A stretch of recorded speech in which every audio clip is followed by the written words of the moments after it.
Un agradecimiento especial a los patrocinadores de estos videos: Javier Delgado Rodríguez, Alejandro Tapia, Mauricio Martínez, Ángel Valencia, Bok Takovich, Shinark, Fapnian, Tu Sabrosa Cumbia, Germán Aguas, Franz H., Christoph 55, Pablo Gómez, Fernando Santos, Enrique Vivas, Matías Buono, Laura Carrillo, Cristian Paternina, Miguel Alvarado, Federico Romero, Ronald Colmenares, Francisco Domínguez, Osvaldo Núñez, Enzo Salazar, Dave Sibet, Albert 117, Juan José Sánchez, Enrique Corona, Flores Alexis, Valdemore, Quito Caricaturas, Chris Underwater, Leo Javi, Naji Gaelum, Joel Carrillo, Yuki Nagato y Agustín Reyes.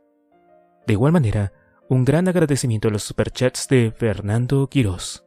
Su apoyo es indispensable para que este canal siga adelante. Si tú también quieres apoyar el canal de tu tío el Bats y además de tu comentario y tu like, siempre puedes unirte a los miembros del canal desde 20 pesitos o bien dejar un comentario o un like en el video de tu agrado para que el algoritmo de YouTube nos siga recomendando. Espero que disfrutes la siguiente narración.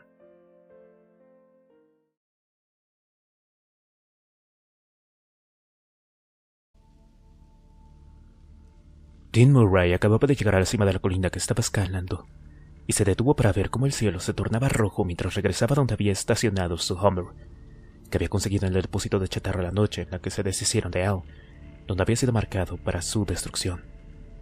Una ligera brisa le alborotó el cabello, ahora cortado más cerca del cuero cabelludo. Se había afeitado la barba la noche anterior, revelando un rostro ligeramente angelical con la piel rosada. También había cambiado el estilo de sus gafas y llevaba unas monturas de alambre que ayudaban a acentuar su rostro. Parecía un hombre muy diferente del que había intentado secuestrar a Lisa Miller sin éxito hacía 2 semanas. El Homer estaba a otro cuarto de milla al sur por un sendero remoto.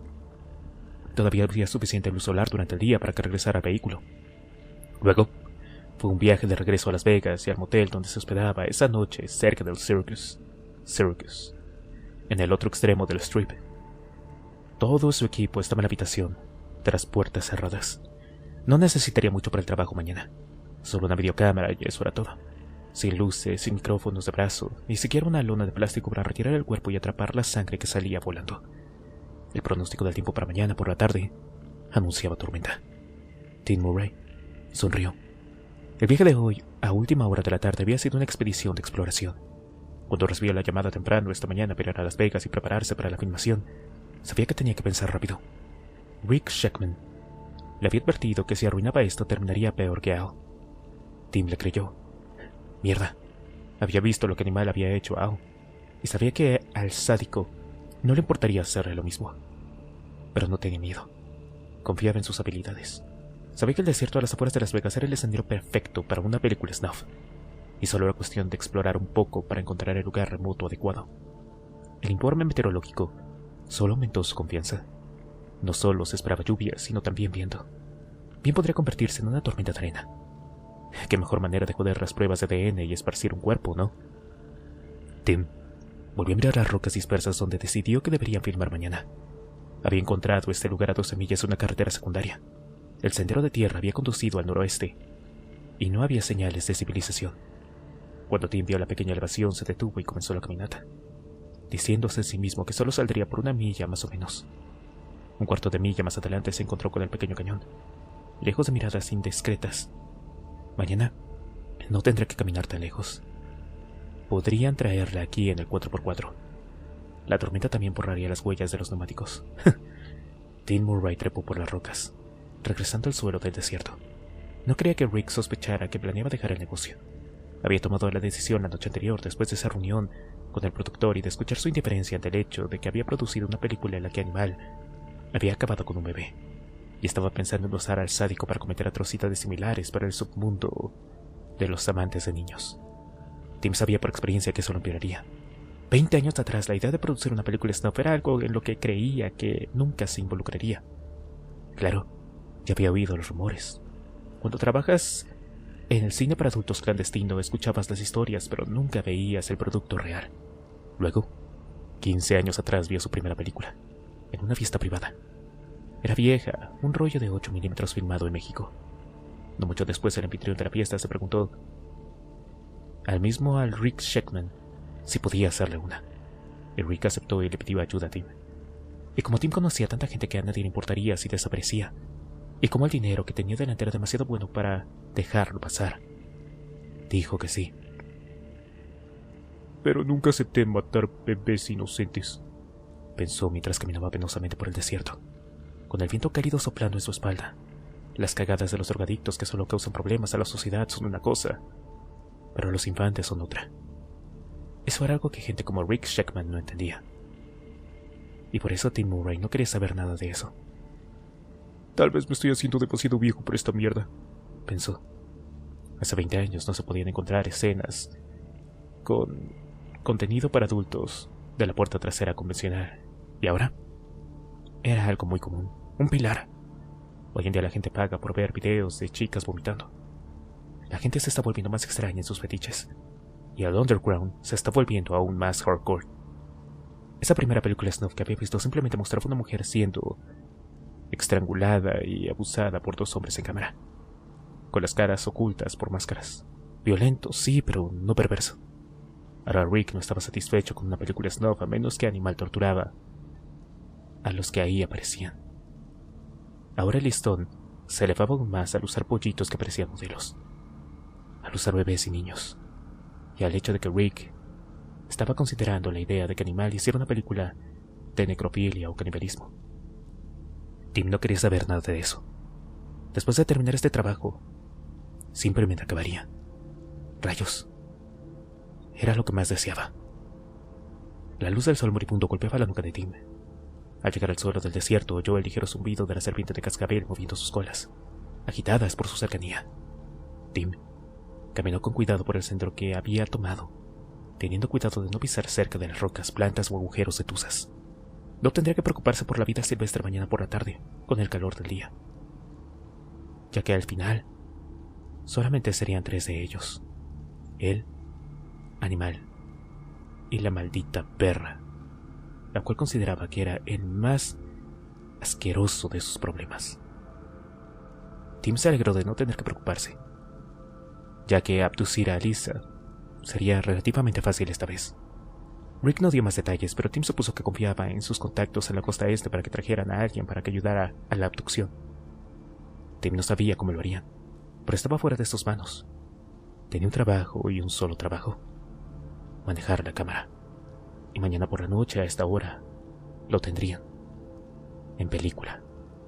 Y si el clima aguantaba, todo lo demás, incluyendo lo que quedaba de Lisa Miller después de que Animal terminara con ella, desaparecería. Al día siguiente, Tim tendría su dinero, incluyendo su parte de la bonificación que Rick había obtenido del grupo de amantes de niños en el noroeste del Pacífico que había pagado por las imágenes del bebé, y entonces comenzaría a pensar en su próximo plan. Primer punto de la agenda: desaparecer por completo, cambiar su identidad. Luego, cuando se sintiera seguro y se instalar en un lugar donde nadie en el negocio pensaría siquiera en buscarlo, comenzaría a pensar en una manera de atrapar a Rick Sheckman y Animal bajo la mirada de las autoridades federales. Podía hacerlo.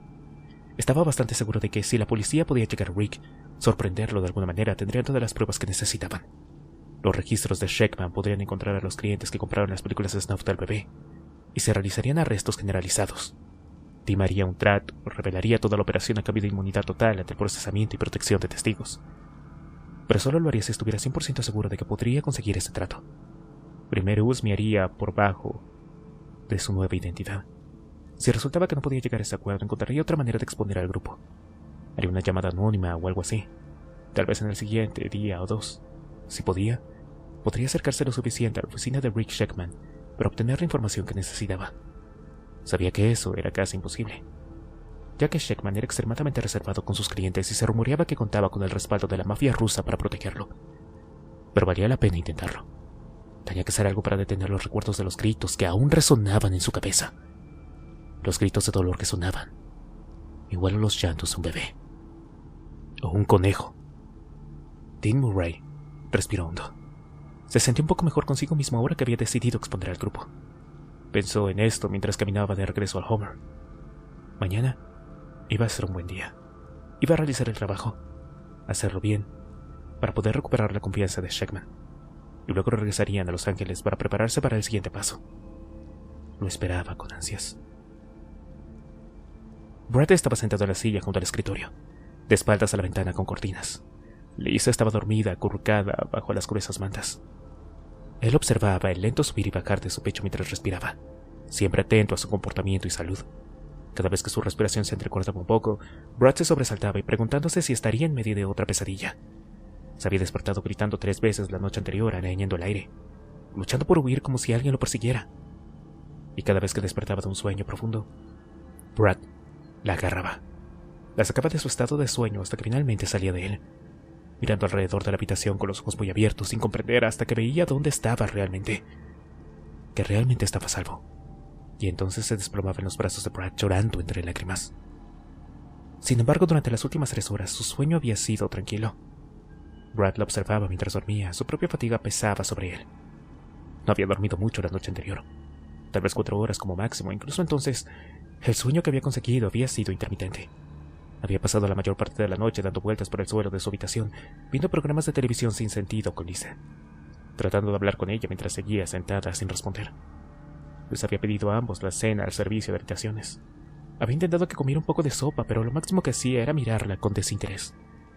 Se había comido la sopa después de terminar su propia comida y luego había dejado la bandeja fuera de la puerta. Había intentado hablar con Lisa, pero ella no respondía.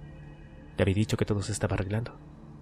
Billy le dijo a las autoridades que estaban cerca de atrapar a ese tal Tim Murray y que deberían saber mañana por la mañana si estaba detenido. También le dijo que iba a buscar su ayuda, que superarían esto juntos, costara lo que costara, y luego esperaría algún tipo de reacción. Cualquier cosa sería recibido con esa misma mirada vacía e inexpresiva. Intentó consolarse llamando a sus padres. Les dio la última noticia, expresando su angustia porque Lisa no mejoraba. Su madre le había informado que habían encontrado un buen psiquiatra para Lisa en California, que lo habían llamado después de hablar con William Greco y que William estaba trabajando para que Lisa fuera transferida a un hospital de máxima seguridad por su propia seguridad bajo el cuidado de este psiquiatra. Billy cree que puede tenerla ingresada mañana por la noche, le había dicho su padre, y Brad se sintió un poco mejor al oír esto. Obviamente, su padre todavía se estaba recuperando de la conmoción de todo lo que había sucedido en las últimas 48 horas y se mantuvo en silencio, escuchando por el teléfono, expresando su apoyo y sus esperanzas de que las cosas terminarían pronto. Hablar con ambos lo había hecho sentir un poco mejor.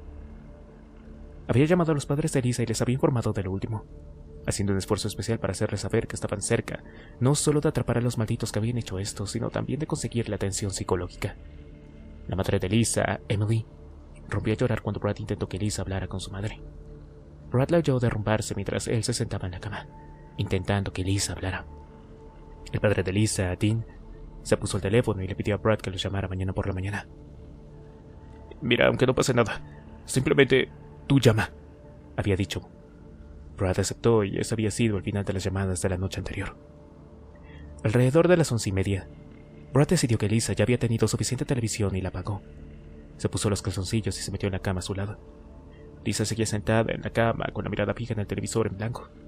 Brad la tomó suavemente de los hombros y le dijo: Vamos, cariño. Hay que intentar dormir un poco. Colocarla en posición acostada había sido como mover un maniquí. Y una vez que la había tumbado, Brad se acostó él mismo. La encaró observando sus ojos aún abiertos, su expresión vacía e implacable. Entonces se abrió la compuerta y lloró. Lloró y sollozó, extendiendo los brazos a ciegas hacia Lisa, que no se resistió ni reaccionó, y eso lo hizo llorar aún más. Y mientras Brad lloraba, sus frustraciones, ira y tristeza brotaban de él, provenientes de lo más profundo de su alma. Sintió otra punzada de rabia hacia los hombres que habían hecho esto y aquello, y que habían secado el pozo de sus lágrimas. Esa rabia lo había mantenido despierto casi toda la noche, acostado en la cama junto a Lisa, ambos mirando al techo, Brad sintiendo las emociones gemelas de rabia y dolor, y Lisa atrapada en su propio infierno, luchando contra sus propios demonios. En algún momento Brad debió de dormir un poco. Recordó haber recuperado la conciencia, haber mirado el reloj de la visita de noche y haber visto que habían pasado 1 o 2 horas. En la tercera vigilia, se giró para ver cómo estaba Lisa y vio que finalmente se había quedado dormida. La observó un rato, tumbado de lado hasta que se quedó dormido durante otra hora y media. Se despertó de nuevo a las 6:30 y luego cerró los ojos, intentando volver a dormirse. Sin embargo, el sueño no regresó. Así que se levantó después de 30 minutos. Echó un vistazo afuera, estaba nublado, pero aún no había tormenta. Las noticias de noche decían que Las Vegas esperaba con una tormenta torrencial esta tarde. Brad se puso un pantalón de chandal y una camiseta, y luego se sentó en la silla junto a la cama, observando a Lisa dormir. Volvió a mirar el reloj. Las 7:35. Bostezó. No iba a dormir más, pero tal vez Lisa sí. Eso es lo que esperaba. Mentalmente sumó los números de cuando creía que Lisa podría haberse quedado dormida. Supuso que habían sido alrededor de las 4:30 de las 5.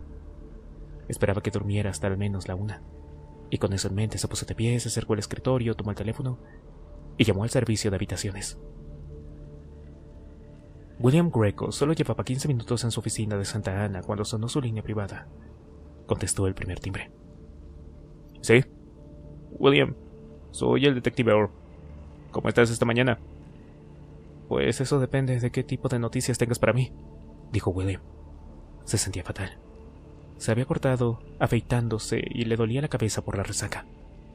El café de la cafetera seguía preparándose y se le revolvía el estómago. Dime, ¿qué pasa? Sabes que la foto de vigilancia del sospechoso conocido como Jeff se filtró ayer por la noche, ¿verdad? Sí. ¿Hay algo ya? Nada. El detective Orr parecía frustrado. Era el único investigador del caso que William consideraba que se lo tomaba en serio. Mira, todavía no tenemos ninguna identificación. El FBI ha estado revisando sus registros y hasta ahora tampoco hay nada por ese lado. Estamos discutiendo publicar la foto en el sitio web del FBI. Tal vez en más lugares. ¿Y qué es lo que te impide hacer eso? William sintió que se le apretaba la mandíbula. El detective Orr suspiró y William pudo sentir lo que se venía instintivamente. Escuche, estamos llegando a callejones sin salidas en todas partes con esto. El personal de Golgotha ha sido interrogado extensamente, incluyendo a toda la junta directiva. Están realmente enojados y el departamento del sheriff del condado de Orange está doblemente enojado. La gente de Golgotha está hablando de demandas y hasta ahora no tenemos nada contra ellos. Ni pruebas de ADN, ni testigos materiales, ni nada sobre esto. Estuviste en esa cabaña ayer con nosotros, William. Sabes que no hay mucho más que podamos hacer sin... Entonces, ¿qué se supone que debo hacer entonces? Preguntó William con la voz quebrada.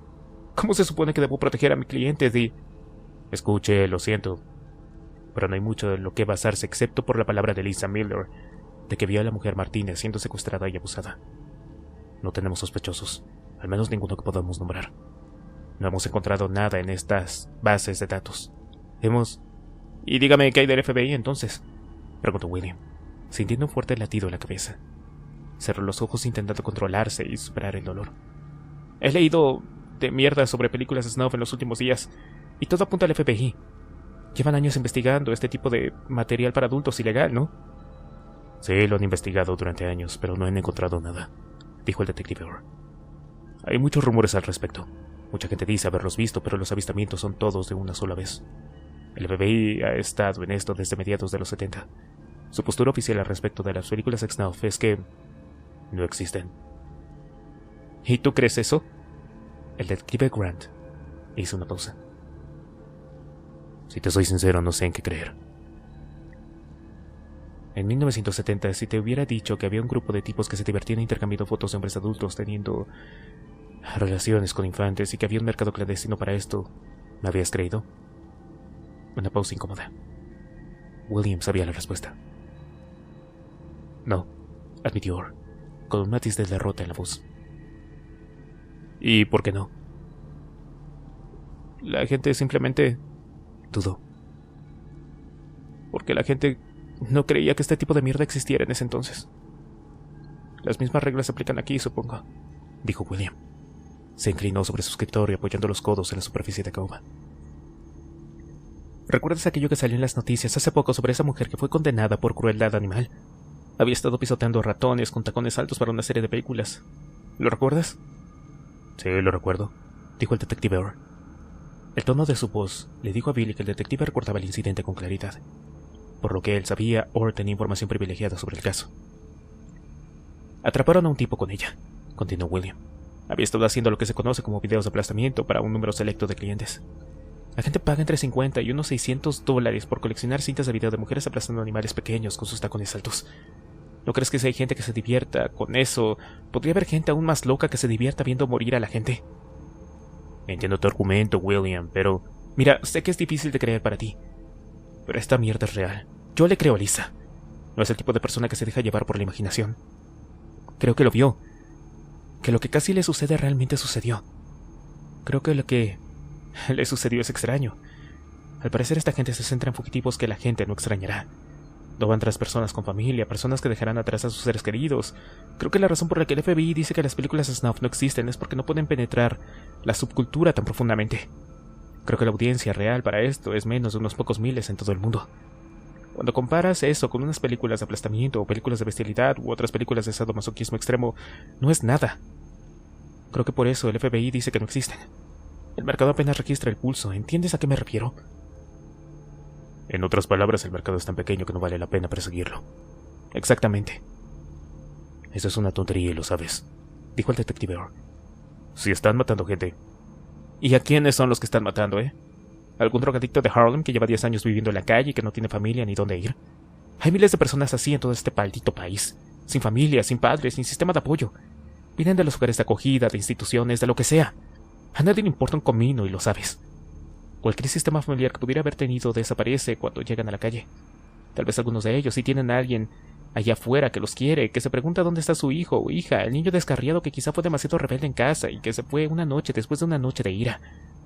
Sucede todo el tiempo. No todas estas personas son trituradas y escupidas ante la cámara. La mayoría sufren una sobredosis o mueren de hipotermia o son apuñalados en un asalto o algo así. O mueren de sida.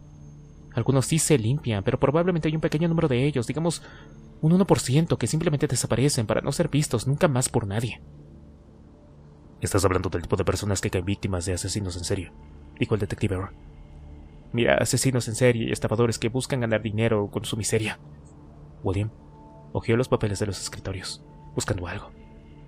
Finalmente lo encontró. Escucha esto. Lo imprimí de un sitio web ayer. Es un artículo que detalla la industria ilegal de material para adultos, así como el mercado de material infantil. Y decía que algo así como el 75% de los niños que terminan en esto de bajo presupuesto... Mira, no me interesan las estadísticas, William, dijo el detective Orr, con la voz seca. Lo lamento, sí, pero no hay mucho en lo que pueda basarme. Tenemos una ampliación del sospechoso que secuestró y robó el dinero de Lisa Miller. Ese sospechoso es el personaje de Tim Murray. Y están siendo buscados por secuestro y extorsión. Eso es todo. Lo mismo con el personaje de Al Borsman. No podemos presentar un caso de asesinato hasta que obtengamos más pruebas o si uno de ellos confiesa. William Greco suspiró. Le dolía la cabeza, necesitaba café y lo necesitaba con urgencia. Bien, de acuerdo, dijo. ¿Qué hay en la agenda para hoy entonces? Solo esperar. Todavía estamos haciendo una revisión de vehículo de la camioneta. También estamos investigando a la mujer sin hogar, la que Lisa identificó como Alicia. Hicimos que un dibujante hiciera una composición basada en la descripción de Lisa, y estamos publicándola. También estamos trabajando con los medios de comunicación y algunos de los periódicos locales para publicar la foto. Tal vez alguien la reconozca y podamos obtener una identificación positiva. Si podemos encontrarla, eso podría responder a muchas preguntas. ¿Y si no la encuentras?, preguntó William. Se levantó, caminó hacia la cafetera y se sirvió una taza de café. Dime qué pasa si la historia de Lisa es cierta. ¿Qué pasa si este exnovio de Alicia decide abrirse camino y llama y todo lo que dice es cierto? ¿Entonces qué? Cruzaremos ese puente cuando lleguemos ahí. No hay que adelantarnos, dijo el detective Orr. Titán descansaba su musculosa figura de 1,98 en la cama de tamaño king, con una taza de café al alcance de la mano en la mesita de noche. Los Jets estaban en el estadio machacando a Filadelfia, y él había apostado $300 al partido. Estaba siguiendo el partido, pensando principalmente en las últimas 24 horas. Los informes de seguridad habían sido negativos. No había noticias de nadie que se pareciera a Tim Murray, Al Borsman o a Jeff. Sus descripciones se habían entregado a todo el personal de seguridad del hotel, y los espías que manejaban las cámaras de los casinos también tenían instrucciones de estar atentos a ellos. Hasta ahora, nada. A Titán le parecía bien. Mientras los Miller se quedaran en su habitación, estaban a salvo. Titán o alguien más del equipo de seguridad siempre estaban disponibles, las 24 horas del día, los 7 días de la semana, justo al otro lado del pasillo, y siempre había alguien armado. Titán sabía que, en el momento en que alguien que se pareciera a los sospechosos entrara al hotel, el 8 recibiría una llamada. Había recibido 5 llamadas entre ayer por la mañana y anoche, todas resultando ser pistas falsas. En cada caso habían enviado a uno de sus hombres para interceptar al sospechoso y seguirlo. El informe siempre era el mismo. El tipo se parece al del retrato, pero no es él. Este tipo parece un turista y tiene una esposa y 5 hijos siguiéndolo. Hasta ahí llegaba eso. Titán bostezó y tomó su café justo cuando llamaron a su puerta. Miró a la puerta molesto. John Panozzo había bajado a la cocina a traerles el desayuno a los Millers, que le servían de su habitación. Hacía 3 minutos. El golpe se escuchó de nuevo, suave pero persistente. Titán pasó las piernas por encima de la cama y se levantó caminando lentamente hacia la puerta. Cuando miró por el catalejo, vio a una ancianita con aspecto desolado y perdido. Parecía tener entre 65 años y tal vez 90. Llevaba un vestido azul a cuadros. Tenía el pelo corto, ralo y blanco, y su delgada figura parecía la de una abuela amable. Titán abrió la puerta.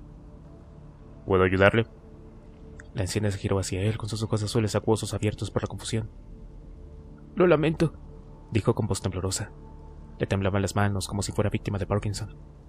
Me separé de mi grupo de la iglesia. Tomamos ascensores separados y... Se lamió los labios. Parecía aterrorizada y no era de extrañar, pues una anciana blanca como esta que se enfrentaba a Titán probablemente le estaba provocando un ataque al corazón. Estoy perdida. ¿Podría usar su teléfono, por favor? Titán miró rápidamente por el pasillo. No había señales de John a la vista. La anciana temblaba bajo su mirada. Apretaba un pequeño bolso blanco en sus manos, manchadas por la edad. Había grupos de personas mayores que se alojaban en el Luxor todo el tiempo. Sin duda el grupo con el que había estado esta pobre anciana se había olvidado de comprobar si todos los que lo acompañaban se alojaban juntos. Tal vez esta señora quería llamar a un miembro de la iglesia a su teléfono móvil. Si era así, mala suerte. Lo lamento, dijo. Pruebe con la habitación de al lado. Por favor. Empezó a llorar la mujer y Titán casi le había cerrado la puerta en las narices cuando se detuvo. Puedes partir a esta mujer en 2 respirando sobre ella. ¿Qué es lo que demonios va a hacer? Pensó para sí mismo. Sintiéndose un imbécil por haberle cerrado la puerta en la cara a una anciana, abrió la puerta para revelar a la anciana de pie en el pasillo, con aspecto perdido y llorando. Pase, pero dése prisa, dijo, odiándose a sí mismo por dejar que una ancianita llorona lo afectara. La anciana contuvo las lágrimas y entró cojeando, con un paso vacilante. Titán cerró la puerta y la siguió a la habitación, donde chocó contra ella cuando se detuvo repentinamente y se giró hacia él. Sintió su rostro rozar su pecho mientras intentaba detener el impulso de su paso, esperando no haberla lastimado. Y fue entonces cuando sintió el dolor en el abdomen. Bajó la mirada hacia su vientre mientras su mente intentaba descifrar cómo le habían clavado un cuchillo en el abdomen. Las manos que sostenían el mango eran pequeños huesos, como de pájaro que envolvían la piel. Se sacudieron arriba, abriéndolo, y Titán cadeó, mirando con los ojos muy abiertos y horrorizados a la anciana, que ahora tenía una expresión diferente. Había desaparecido la mirada de confusión, mansedumbre y lágrimas de los ancianos. Había sido reemplazada con una mirada que Titán solo había visto antes en personas mucho más jóvenes que ella, concretamente en delincuentes callejeros masculinos. Sus ojos azules reflejaban una sensación de malicia mientras sonreía. Te engañé, ¿verdad? Eso pudo descifrar Titán. Sacó el cuchillo de su estómago y Titán sintió que la parte inferior de su cuerpo se entumecía y se humedecía. Su vientre explotó con un dolor agudo. Se tambaleó hacia atrás con los ojos todavía fijos a la anciana, y luego miró la sangre que salpicaba al suelo alfombrado. Podía sentirla empapando sus vaqueros. Volvió a mirar a la mujer, todavía tratando de comprender por lo que había apuñalado. Cuando volvió a arremeter con precisión experta, vio la hoja destellar bajo su campo de visión en un delicado movimiento. Sintió una línea de dolor atravesar su garganta y luego una repentina sensación de calidad húmeda mientras su camisa se empapaba. Abrió la boca para gritar, pero sus cuerdas vocales se negaron a obedecer las órdenes. Eso es lo que más me gusta de ser mayor, dijo la anciana. Su voz aún poseía ese tono frágil, ahora fuerte por la convicción y el propósito. Puedes atrapar a muchas de tus víctimas con la guardia baja. Titán intentó abalanzarse sobre ella, intentar quitarle el cuchillo de las manos justo cuando su cuerpo se entumeció por completo. Se desplomó en el suelo de rodillas, con el vientre convertido en un pozo de fuego, la garganta cantando de dolor, el olor de su propia sangre, llenando sus fosas nasales, persiguiéndolo hacia la oscuridad. Mabel Shader no perdió el tiempo. Limpió la hoja ensangrentada del cuchillo en el edredón y luego se acercó a la puerta mirando a través del monóculo. Sabía que otro hombre llegaría en cualquier momento con la bandeja de servicio de habitaciones. Los planes que había hecho esa mañana habían sido apresurados, pero estaban funcionando a la perfección. Lo mejor de todo era que iban a dejar que se llevara un recuerdo. Uno de sus ojos. Le había dicho Rick Sheckman por teléfono ayer cuando él le habló de ayudar en el secuestro de una víctima de una película snuff. Si ese animal que usas en esas películas no los revienta cuando le mete el pene por las cuencas de los ojos, quiero uno de ellos. Tal vez los dos sí no están rotos. Hacía tiempo que no me hervían los ojos. Sheckman había accedido, solo con la condición de que preparaba su comida en esta costa. No puedo arriesgarme a que la seguridad del aeropuerto encuentre partes del cuerpo cuando abordes tu avión el viernes, había dicho. Si no puedes conseguirte los ojos, haré que alguien te consiga un niño. ¿Qué te parece? Puedo conseguir mis propios ojos, le había espetado la anciana. Es fácil. Los niños acuden a mí porque les recuerdo a su abuelita. Si no pueden conseguir sus ojos, pensaré en otra cosa. Tal vez puedas convencer a esa bestia tuya de que me dé por el culo o algo así. Haré lo que pueda, había dicho Sheckman. Mabel guardó el cuchillo en su bolso, dejándolo lo suficientemente abierto para poder recuperarlo rápidamente para el siguiente. Se examinó rápidamente en el espejo. No se había manchado con la sangre del hombretón, lo cual era bueno. Lo miró de nuevo y sus ojos se posaron en su pecho. Estaba quieto. Estaba más que la mierda muerto. Dicho esto, volvió a la tarea en cuestión. Abrió la puerta lentamente, se asomó para asegurarse de que el pasillo estuviera desierto y luego salió cerrando la puerta tras ella. Luego, esperó. Cuando John Panozzo dobló la curva del pasillo, vio a una anciana deambulando por el pasillo mirando los números de las puertas como si buscara algo. La apartó de su mente tan rápido como la había asimilado y empujó la bandeja del servicio de habitaciones delante de él. El aroma a panqueques recién hechos y café le provocó sus propias punzadas de hambre. No había dado cuenta de lo hambriento que estaba hasta que olió esa mierda. Y vaya que olía bien. John empujó la bandeja hacia la habitación de Brad y Lisa Miller y llamó a la puerta. Llevaba el uniforme oficial de los empleados del servicio de habitaciones del Luxor. John había pensado que sería buena idea que la mayor parte posible de su equipo estuviera vestido como empleados del hotel para evitar sospechas. Si alguien quería atrapar a Brad y Lisa Miller, no tendría ni idea de que estaban siendo vigilados por la seguridad del hotel, así como por el mejor equipo de seguridad privado de Las Vegas. Se dejarían llevar por una falsa sensación de seguridad. Por supuesto. Eso no funcionaría así. Disculpe, señor. Era la anciana. Lo había notado y se acercó a él tímidamente. John la miró, parecía perdida. Se giró hacia la puerta al oír pasos que se acercaban. Señor. Su voz era más persistente, vacilante por las lágrimas. Se giró hacia ella justo cuando oyó que se abría el cerrojo. Un momento, ¿de acuerdo? Se giró hacia la puerta cuando Brad Miller la abrió. «Servicio de habitación», dijo John empujando el carrito junto a Brad. «Oye», oyó exclamar a Brad. John empujó la bandeja hacia el centro de la habitación, notando solo rápidamente el televisor encendido y que Lisa Miller seguía en la cama, acostada sobre su lado derecho de espaldas a la puerta. Se dio la vuelta y se sorprendió al ver que el anciano lo había seguido al interior de la habitación. «¿Puedo ayudarla, señora?», dijo John dando un paso hacia la anciana. «Estoy perdida», dijo ella, con la voz tan frágil como hojas muertas. «Mi grupo de la iglesia se perdió de camino al ascensor. ¿Tendrá un teléfono que pueda usar?» Brad seguía de pie junto a la puerta abierta, obviamente aturdido de que el anciano hubiera pasado junto a él y hubiera entrado en su habitación. John dio un paso hacia ella, recuperando el control de su entrenamiento. «Lo lamento, señora, voy a tener que pedirle que se largue». «Por favor», chilló, y luego empezó a llorar. Apretó su bolso con sus manos frágiles y John llegó hasta ella justo cuando Brad cerraba la puerta. «Déjalo usar el teléfono. No va a hacerle daño a nadie». John se estaba girando para responderle a Brad cuando sintió el cuchillo clavándosele en la garganta. Lo primero que vio Brad cuando regresó a la habitación después de cerrar la puerta fue que John se agarraba el cuello intentando detener el geyser de sangre que brotaba de él como una fuente. Un cuchillo con una hoja de 18 centímetros sobresalía de la garganta donde debería de estar su nuez de Dan. Sus ojos se desorbitaron. Su piel se puso blanca mientras agitaba buscando el cuchillo sin éxito. La imagen golpeó a Brad con una mano, intentándolo impactar con su brutal intensidad. Se sintió paralizado cuando la anciana alcanzó el mango del cuchillo y lo rodeó con sus dedos.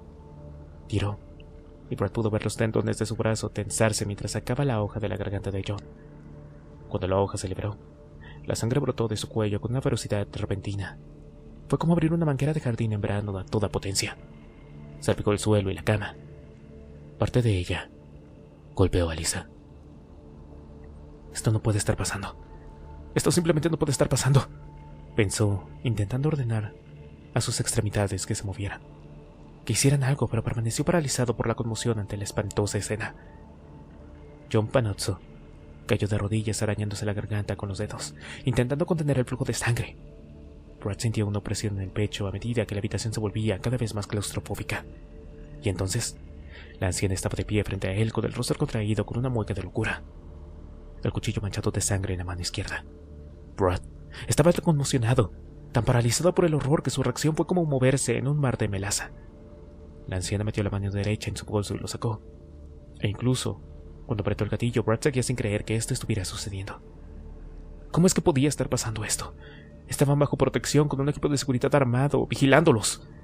Cuando la anciana le disparó con la pistola Taser y Brad sintió que su cuerpo se entumecía de dolor, se desplomó en el suelo, golpeándose la cabeza contra el escritorio. Intentó moverse, intentó darse la vuelta mientras la mujer se reía a carcajadas. «Te engañé, ¿verdad?», apretó el gatillo de la pistola Taser de nuevo, enviando miles de voltios de electricidad a través de su sistema, paralizándolo. El último que Brad Miller vio antes de perder el conocimiento fue el rostro de su esposa con los ojos muy abiertos en la cama, congelada por el miedo. Fue el primer indicio de conmoción que había visto en ella desde que llegaron a Las Vegas. Cuando terminó, Mabel Schneider guardó la pistola Taser y el cuchillo manchado de sangre en el bolso y sacó un teléfono celular. Miró a la mujer en la cama, observándola para asegurarse de que no estaba fingiendo estar inconsciente. También le habían ordenado aturdir a la mujer con la pistola Taser, pero no había tenido que hacerlo. La mujer se había desmayado. Yacía de lado sin fuerzas, con la lengua colgando por la comisura de los labios y el cabello colgando sin vida sobre su rostro. Su respiración parecía superficial, y Mabel extendió la mano con cautela antes de guardar el cuchillo, tocando el rostro de la mujer. Si hubiera estado fingiendo, la mujer se habría sobresaltado con un grito al sentir su toque. Mabel acarició la mejilla de la misma, y luego la bofeteó ligeramente. No hubo respuesta. Mabel sonrió.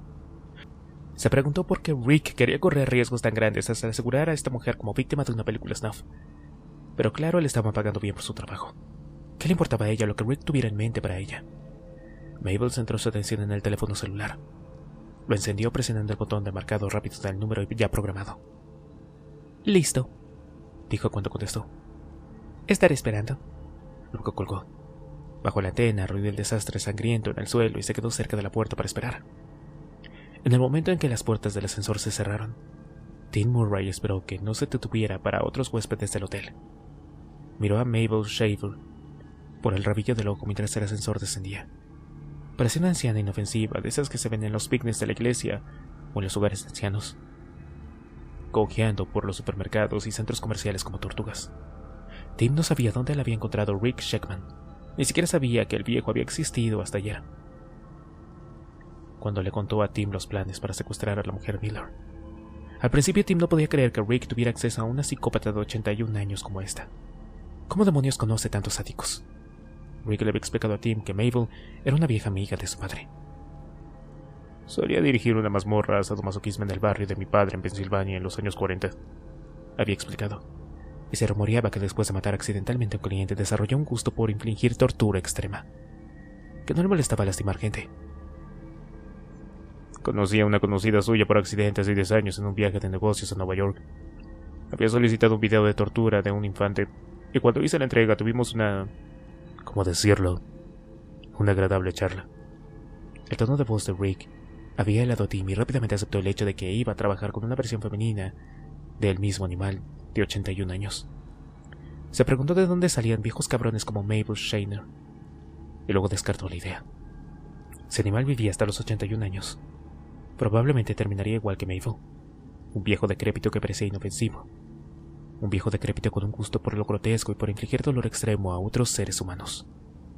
Era notable cómo el viejo murciélago había evitado marcharla de sangre. Había quedado empapada con la ropa de John Panozzo tras comprobar su muerte. Tim ató rápidamente a Brad Miller con una cinta adhesiva, colocándole también una tira sobre la boca. Luego, Se concentró en Lisa, sujetándola firmemente. Mabel esperó tranquilamente junto a la puerta, y él entró rápidamente a la habitación del otro lado del pasillo sin ser visto, usando la tarjeta de acceso de John Panozzo. La inspeccionó rápidamente, asombrado una vez más por la rigidez y la rapidez, así como la precisión con la que todo había sucedido. Luego, se puso rápidamente la ropa que había traído en la bolsa de lona marrón. Claro que había subido. Pantalones marrones, zapatos marrones y una camiseta beige. Metió su propia ropa en la bolsa y luego se concentró en la gran caja de cartón que había subido, sin armar. La armó rápidamente, bajó al vestíbulo y cogió un carrito de equipaje. Colocó la caja en el carro y luego dedicó una cantidad significativa de tiempo y energía a transportar el cuerpo atado de Lisa hasta la caja. Le inyectó la morfina suficiente para mantenerla inconsciente y una vez que estuvo plácida, fue más fácil moverla. La metió en la caja, cruzando los brazos sobre la cabeza y las rodillas dobladas contra el pecho. Luego, cerró la caja, sellándola con una cinta adhesiva. Había suficientes agujeros en la caja para proporcionar una ventilación, pero esa tampoco era una gran preocupación. No iba a estar viva por mucho tiempo. Tim Murray observó su descenso al vestíbulo en el liquidador sobre la puerta mientras el carro se desplomaba. Había dejado a Brad atado en la habitación con la puerta cerrada, según las instrucciones de Rick. Para cuando se liberara, su esposa sería carne para animal. Como si leyera sus pensamientos, la anciana habló. Rick dijo que me podía quedar los ojos. ¿Cómo dijo? Tim la miró notando por primera vez sus ojos llorosos. Parecía loca, demente. Sus ojos, dijo la anciana.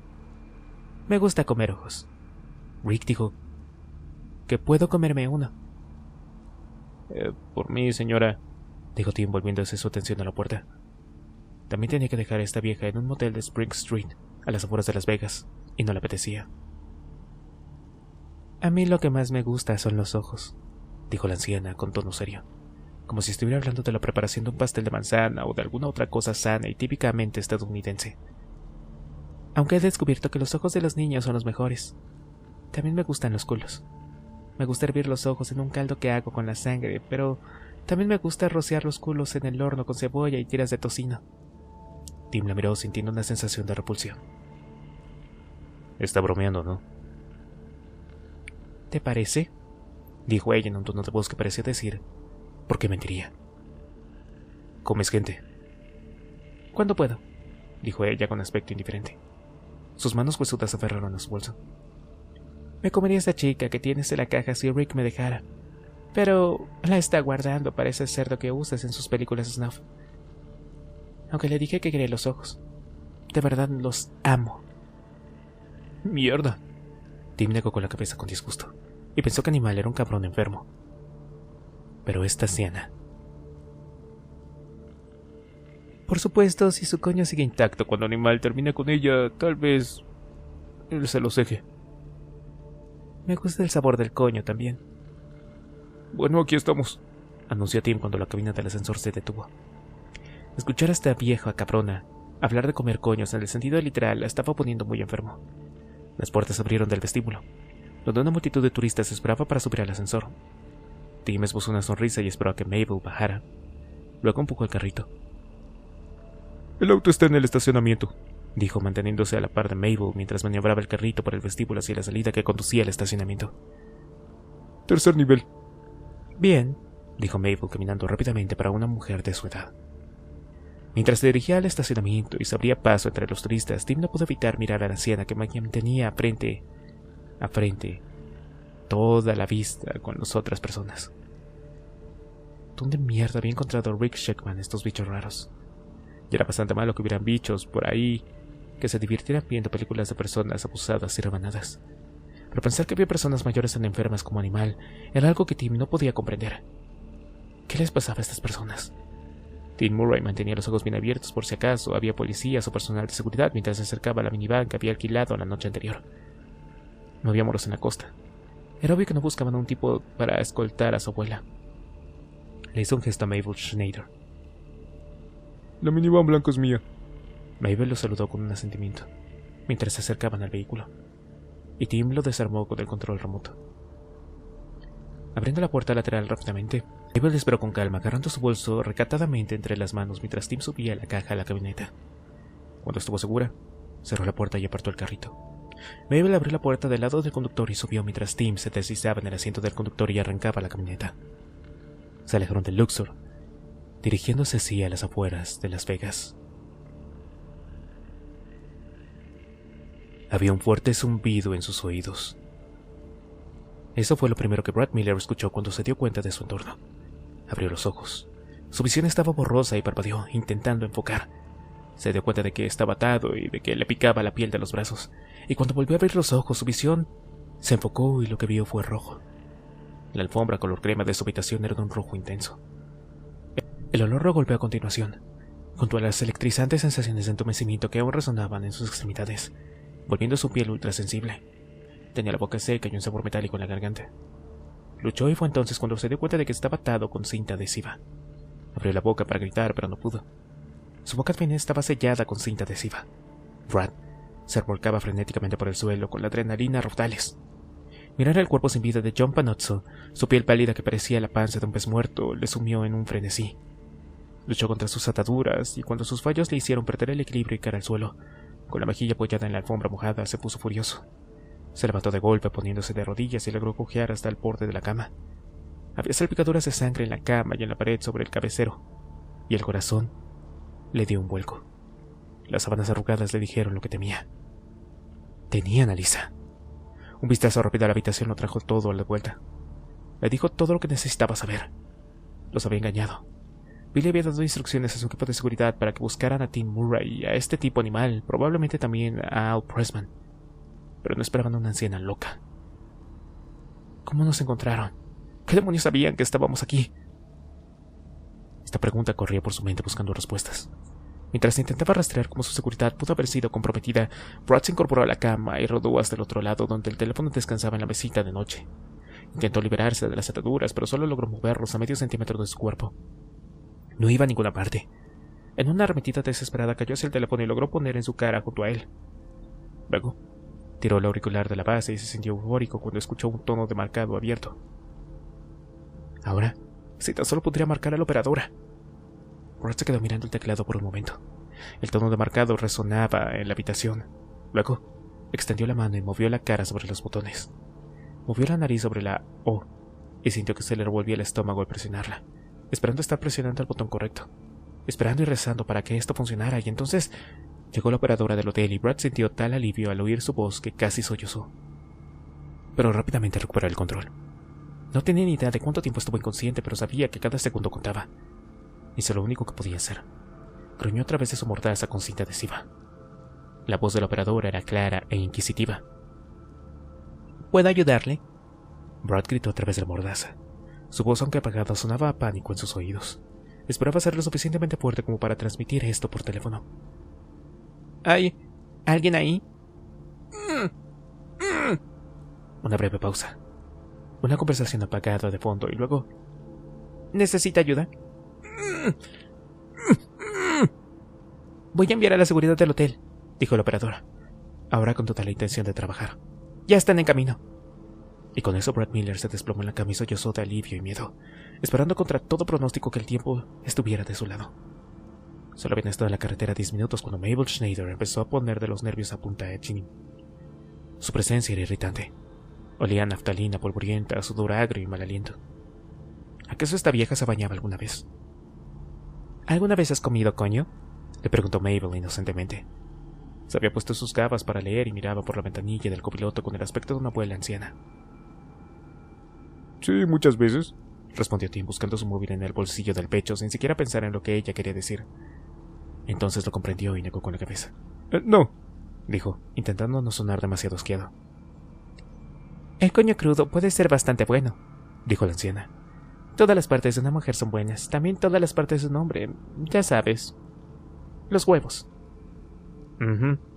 Dijo Tim, marcando el número de Rick Sheckman de memoria. Escuchar a esta vieja lo estaba volviendo loco. Los testículos están bien. Tienen un agradable crujido, especialmente si están fritos. Me gusta rebozarlos en harina y condimentos y... Sabes, no quiero escuchar tus gustos culinarios ahora mismo, dijo Tim cuando la línea al otro lado comenzó a sonar. Vamos, contesta, cabrón. La anciana lo miró, con la comprensión reflejada en su rostro. Ah, no te preocupes, jovencito. No me interesas. Me gustan los hombres jóvenes. La mejor edad para tener unas buenas y crujientes bolas de hombres son los chicos adolescentes. Ya sabes. En su momento más viril. Cuando sus bolas están llenas. Los de 18 son los mejores. Sí, también las chicas de 18, dijo Tim automáticamente tratando de ser gracioso. Estoy de acuerdo. El coño de una chica de 18 es tierno y dulce. Rick Shackman contestó el teléfono y Tim Murray obtuvo su indulto. Sí. Me estás tomando el pelo por haberle dicho a esta vieja zorra que podía mirar. Tim estaba desahogando su ira y no pudo evitarlo. Había estado deseando bajar a la vieja bruja en su hotel cuando insistió en ir al rodaje, insistiendo en que Rick le había dicho que podía mirar. Me encantan los ojos, intervino Mabel. Ya cállate, ladró Tim. Rick se rió. Veo que conoces a la conocida de Mabel Schneider, ¿eh? Dijo Rick riendo entre dientes. Muy bien. Es muy buena en lo que hace, ¿no te parece? Bueno, eso no te lo voy a discutir, dijo Tim. Esta vieja mató a esos dos tipos en menos de 2 minutos. Rick parecía complacido. Claro, sabía que funcionaría. Nadie la esperaba. ¿Dónde demonios encontraste a esta vieja? Es una larga historia, dijo Rick. Parecía aburrido. No tengo tiempo para entrar en muchos detalles sobre cómo la querida y dulce Mabel Schneider llegó a conocerme. Sé que voló desde la costa este, así que... ¿Cuál es su historia? ¿Conoce la empresa en Nueva York o qué? Acabas de responder a tu pregunta, dijo Rick. ¿Entonces se conectó en la escena con Nueva York? En cierto modo, murmuró Rick.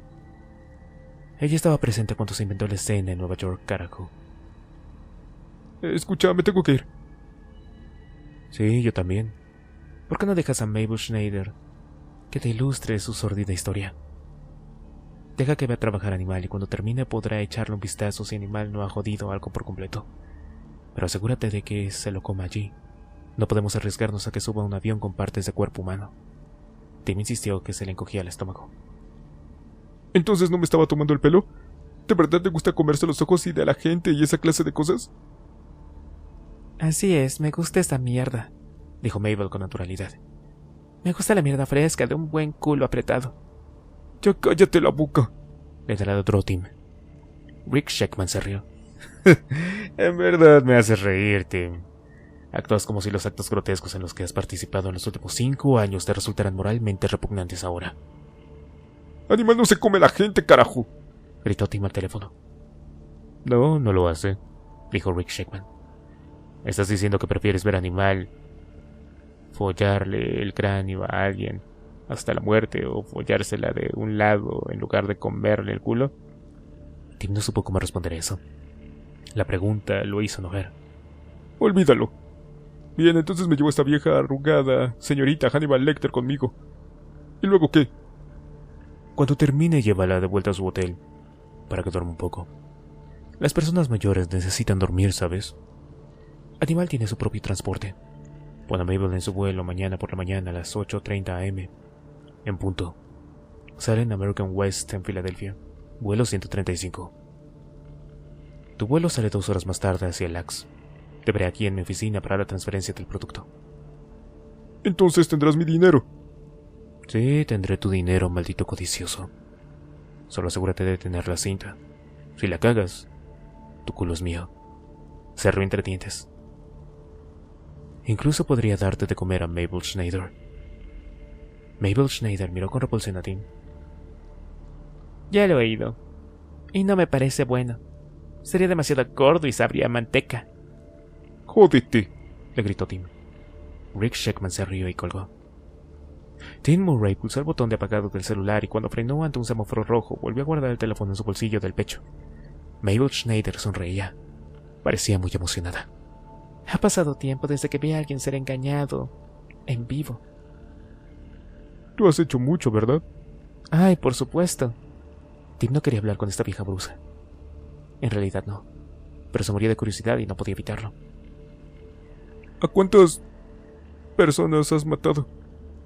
No lo sé, dijo ella mirando por la ventana mientras conducía por la ciudad hacia las afueras. Tal vez 30. dejé de llevar la cuenta por entonces. Así que probablemente sean más bien 60. Has matado a 60 personas. A Tim le habría resultado difícil de creer que esta anciana matara a las 2 personas en el Luxor esta mañana si no lo hubiera visto hacerlo. Y mucho menos a 60. Aún así, Rick Sheckman no la habría enviado si no hubiera alguna verdad verificable en sus afirmaciones. ¿Y cuánto tiempo llevas haciendo esto? ¿Cómo conociste a Rick? Conozco a Rick desde que tiene 10 años. Mentira. Disculpa, la edad.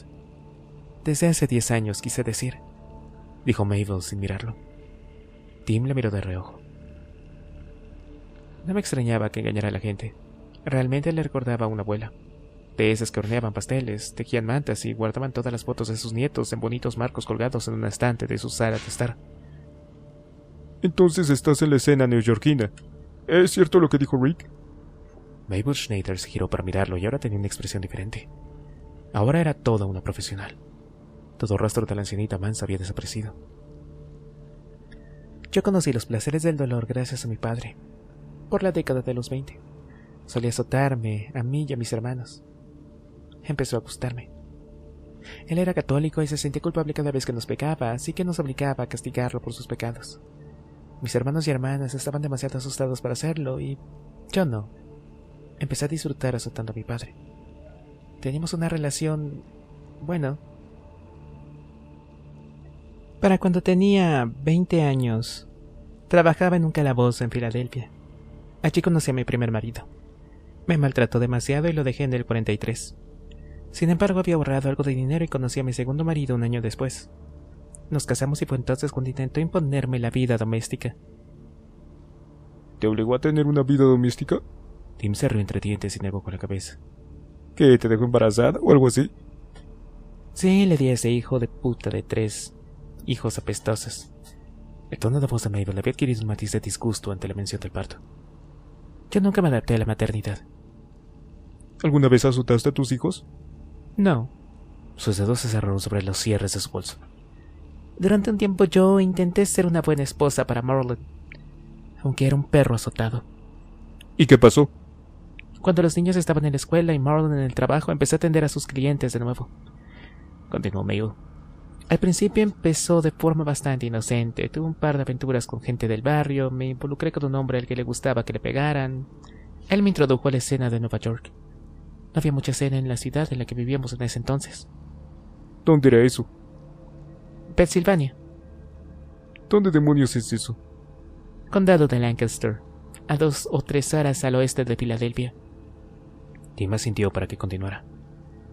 Mi esposa no sospechó nada durante 3 años. Nunca salí del condado de Lancaster. Mi amante trajo consigo a gente de Nueva York, sumisos a los que les gustaba que los azotaran. Hacíamos escenas en mi sótano o en el suyo. Empecé a ganar el dinero. Hizo una pausa. Y entonces sucedió. ¿Qué pasó? Accidentalmente maté a un cliente. Mabel lo miró, con el rostro tranquilo y sereno. ¿Qué te puedo decir? Un vendedor me había pagado para que lo azotara y luego lo mutilara. Tenía sobrepeso y bueno, tuvo un ataque al corazón. Jerry, mi amante, se asustó. Los ojos del tipo se le salieron de las órbitas y yo seguí absorta en la escena. Le saqué uno de los ojos y me los comí. ¿Te comiste el globo ocular del tipo? Sí. ¡Que me jodan! Tim agarró el monte con más fuerza cuando llegaron a las afueras de la ciudad. Así que le cogiste el gusto, ¿no? Mabel asintió. Unos meses después casi me atrapan. Atrajo a una chica de instituto a mi casa para una escena. La había seducido un mes antes o así. Era dulce y sus ojos eran hermosos. Yo no pude evitarlo. ¿También te la comiste? Sí. Los dedos de Mabel estaban sobre su bolso de forma protectora. Miró por la ventana reflexiva. No pude controlarme y simplemente cedí a mis impulsos. Jerry tuvo que venir al día siguiente para ayudarme a deshacerme del cuerpo. Estaba asustado, tenía miedo de que yo fuera... Una maldita psicópata, pensó Tim. ¿Entonces qué hizo? ¿Hacerte entrar en razón o qué? Jerry hizo un trato con algunas personas de Nueva York. Hizo hincapié en que yo era especial, que no era como otras dominatrices. Dejó claro que podía presentar y representar escenas hardcore extremas, que tenía gallas para ellas. Lo creas o no, había tantos fenómenos de hardcore en aquel entonces como ahora. Simplemente eran más difíciles de encontrar en aquellos días. Los que encontrábamos, bueno, pagaban generosamente. ¿Hacían películas de snuff en aquel entonces? No, la tecnología no estaba disponible. Ni siquiera pensábamos en películas de snuff en aquel entonces. Lo que teníamos eran espectáculos en vivo. ¿En vivo? Sí. Mabel lo miró. Una abuela anciana instruyendo a los jóvenes. Si querías ver, pagabas $2,000.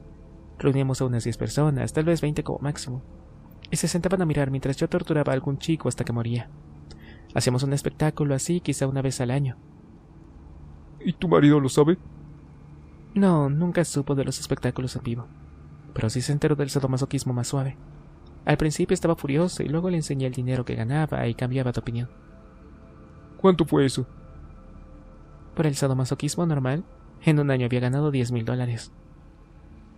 $10,000 en los 50 serían como 20 o 30 ahora. ¿Cómo era la escena entonces? Igual que ahora. Hombres de negocios ricos que quieren explorar lo prohibido. Fanáticos del dolor que se excitan con que les insertes alfileres en el escroto o les partan el pene por la mitad y les perforen. Los mismos cabrones enfermos. Tim se rió entre dientes. ¿Y tú no estás enferma? ¿Tú no lo crees? ¿No lo eres tú? Solo hago esta mierda por dinero. ¿Y no lo disfrutas? No. Mabel volvió a mirar el paisaje que pasaba. Estaban a las afueras de la ciudad. Es una pérdida de tiempo si no lo disfrutas. Tú no sabes lo que te estás perdiendo. ¿Y qué es eso? Si lo supieras no me lo estarías preguntando. Tim miró y volvió a centrar su atención en la carretera. Le había hecho la misma pregunta a Animal una vez. El sádico había comentado: me gusta sentir las tripas cuando caen en mi polla. Esa había sido su respuesta. Se preguntó cuál sería la respuesta de Mabel. No tienes polla, así que no es algo que sea con connotaciones, ya sabes, sexual como animal, ¿o sí? ¿Qué te hace pensar que no lo es? Las mujeres llegan al clímax igual que los hombres. Así que te excita. Así es. Te excita torturar y matar gente. No lo haría si no me gustara. ¿Y de verdad te gusta comértelas? Sí, los ojos de Mabel Schneider brillaron. Sereme los labios arrugados. No sabes de verdad lo que te pierdes. Ahora estaban en el desierto, recorriendo los últimos suburbios que quedaban en Las Vegas. ¿Cuánto tiempo llevas haciendo esta mierda entonces? 40 años. ¿Y nunca te han atrapado? Se dio cuenta de que era una pregunta tonta cuando la soltó. No. Las cosas eran iguales entonces que ahora. La gente con la que se me permitía revolcarme es el mismo tipo de gente que usamos ahora. Nadie los quiere, son descartables. Personas sin hogar, fugitivos, marginados de la sociedad. Nadie los extrañaba entonces y nadie los va a extrañar ahora. Tim pensó en ello mientras conducía. Era difícil creer que la escena del hardcore tuviera existido durante tanto tiempo, pero luego supuso que en cierto modo siempre lo había sido. Los romanos solían construir estadios en el único propósito de torturar y matar gente frente a una audiencia. El hombre puede ser más civilizado en aspectos sociales, pero en realidad no ha cambiado en 2000 años. La gente todavía vivía para los deportes sangrientos, como el boxeo, y a eso lo llamaban deporte. Observar a dos hombres golpeándose brutalmente el uno al otro con el único propósito de intentar dejar inconsciente al otro. Y el público victoriaba al ganador. Cuanto más caos, más sangre, mejor. ¿Saben tus hijos lo que haces? No. ¿Y nunca sospecharon? Nunca dejé que pensaran que estaba involucrada en las escenas. Es algo privado, tú me entiendes. Un placer secreto. Es algo que nadie me puede quitar. Tim asintió. Esa era la excusa que siempre daban los clientes de la escena hardcore. Participaban en esto en la privacidad de sus hogares, no lastimaban a nadie, simplemente les gustaba ver cómo torturaban o mutilaban a otras personas en la privacidad de sus hogares, donde no lastimaban a nadie. Sí, claro. Estaban a 16 kilómetros de la carretera secundaria que necesitaban tomar para llegar al lugar. Desde allí eran otros 40 kilómetros. Estarían allí en unos 40 minutos. Así que en los 40 y tantos o 50 había una escena sadomasoquista próspera, ¿no? Y en cuanto al hardcore underground, ¿no había películas snuff? No había, al menos que yo sepa. ¿Alguna vez has estado en una? ¿En una película snuff? Sí. Ella sintió. Unas cuantas. La primera allá por el 69, tal vez 1970. ¿Usas una máscara? Sí. Mabel se incorporó un poco. Estaba interpretando el papel de la señora dominatriz. Tenía 50 y tantos años entonces y todavía tenía mi aspecto. Tenía un cuerpo impresionante en ese entonces. Habrías querido follarme. Estoy seguro de que lo habría hecho, dijo Tim animándola a continuar. ¿Y qué pasó? Interpreté el papel de una señora dominatriz. La película fue encargada por un rico hombre de negocios, un sádico homosexual. Quería ver a un joven ser abusado y torturado por una mujer. Extraño, ¿no crees? Normalmente a los gays les gusta ver a los hombres siendo abusados por otros hombres. Este tipo no. Él quería una mujer mayor. Tenía predilección por las cosas mayores. Probablemente era un complejo de mamá. ¿Cómo se llama eso? Complejo de Edipo. Cierto. Este tipo, cliente, obviamente tenía uno. El esclavo que usamos era un chico de Nueva York, un estafador. Lo habían echado de su casa hace unos años. Cuando su padre, que era ministro, descubrió que era marica. Le gustaba el sadomasoquismo ligero, nada demasiado atrevido. Empezó a aparecer en series de sadomasoquismo como pasivo que el padre de Rick Sheckman producía. Entonces el padre de Rick estaba metido en todo esto, ¿así es como Rick te conoce? Mabel asintió. He trabajado mucho para Boris Sheckman. ¿Qué tipo de trabajo? Lo de siempre. Sadomasoquismo intenso, fetiches. Te usó incluso cuando eras... ya sabes. ¿Anciana? Sí. Mabel se rió entre dientes. ¿Eres ingenuo, niño? ¿No sabes que hay un gran mercado para películas que nos muestran a los viejos follando? ¡Enorme! A la gente le excita ver a los que tenemos más de 70 agarrando... bueno, todo tipo de guarradas. Tim asintió. Eso era cierto. Rick Sheckman había producido algunos encargos para clientes que atendían este fetiche. Así que has estado trabajando constantemente para Boris y ahora haces cosas para Rick. ¿Cuándo fue la última vez que hiciste una película snuff? Fue en el 78 o el 79. ¿De qué era eso? Un chico, un fugitivo, tal vez de 13 o 14. ¿Alguna vez te acuestas con las chicas? Mujeres. Ah, sí. ¿Y todavía te gusta comer gente? Obviamente. No he perdido esa pasión. No te han atrapado porque nadie creerá que un viejo cabrón como tú, bueno, vieja, puede ser un maldito enferma. Mira quién habla. Se acercaban a la carretera secundaria. Tim miró por los retrovisores, giró a la derecha y avanzaron lentamente por la carretera. Era el momento de empezar a observar el tráfico a su alrededor. No podía permitirse que la policía lo viera. Nadie me había llamado anciana. Y a mí nadie me había llamado soldado, nadie antes. ¿Preferirías culo corto? Jódete, abuela. Mabel se rió. Me gusta, soldado. Estás tan jodido como yo, aunque no quieras admitirlo. También te va a emocionar mucho viéndola morir. Tim asintió. Tal vez Mabel Schneider tenía razón. Sabía que tenía razón en esa última afirmación. Se lo iba a pasar bien viendo morir a Lisa Miller. Y eso era un placer que sí podía admitir.